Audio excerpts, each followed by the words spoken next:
Halo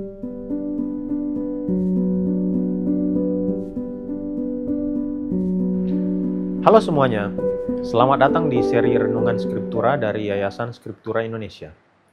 Hari ini kita akan menyelami Kejadian 1 ayat 26-31 dari Kitab Suci, memakai bantuan bahasa asli Ibrani dan melihat 3 kata kunci yang menonjol di teks ini. Dari sana kita akan masuk ke refleksi yang tetap berpegang pada isi teksnya. Kita mulai dengan kata kunci pertama, yakni tselem, yang berarti citra. Dalam frasa tselem Elohim, arti dasarnya adalah bahwa manusia diciptakan sebagai citra atau gambaran yang mewakili Tuhan. Dalam bahasa Ibrani, tselem tidak hanya menunjuk rupa atau bentuk luar, tetapi juga peran sebagai representasi. Jadi, teks ini menekankan bahwa sejak awal manusia dipanggil untuk mewakili karakter dan tujuan Tuhan di dunia ciptaan. Yang kedua, demuth, yang berarti keserupaan. Jika tselem berbicara tentang citra yang mewakili, demuth memberikan nuansa keserupaan dalam pola hidup. Kata ini menegaskan kedekatan antara manusia dan kehendak Tuhan. Keserupaan ini bukan hanya soal sifat, tetapi daya hidup yang diarahkan sesuai dengan Sang Pencipta. Jadi tselem dan demuth berjalan bersama dan menggambarkan identitas manusia yang digagas oleh Tuhan sendiri. Yang ketiga, rada, yang berarti menguasai atau memerintah. Kata kerja ini muncul ketika Tuhan memberikan mandat kepada manusia untuk mengelola ciptaan. Dalam bahasa Ibrani, rada tidak memberi kesan tindakan semena-mena. Justru ia menekankan tanggung jawab aktif yang dijalankan oleh seorang pelayan yang diberi kepercayaan.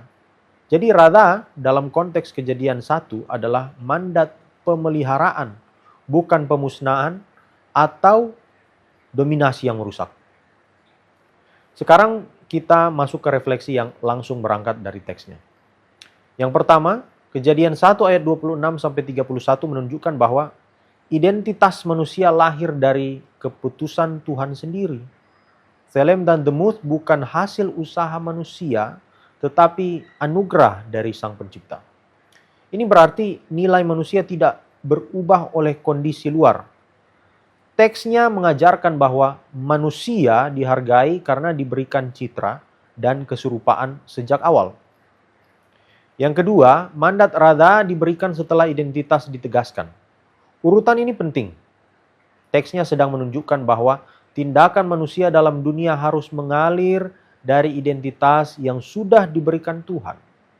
Bila manusia adalah citra dan keserupaannya, maka ia dipanggil untuk bertindak sejalan dengan karakter Tuhan yang memelihara dan menjaga.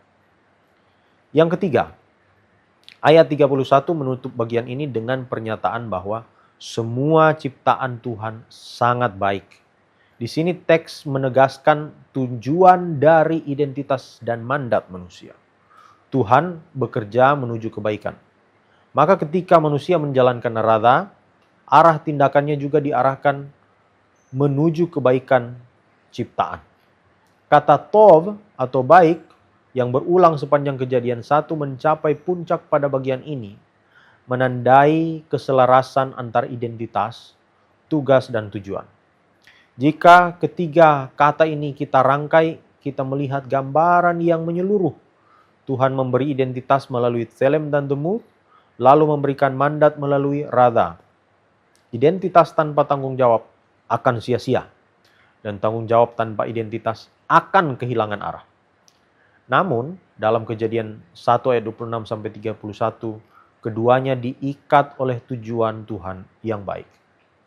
Kiranya kita semakin memahami siapa kita menurut kitab suci dan menjalani hidup sesuai citra dan keserupaan yang Tuhan berikan. Terima kasih sudah mengikuti Renungan Skriptura kali ini. Sampai jumpa di video berikutnya. Tuhan memberkati.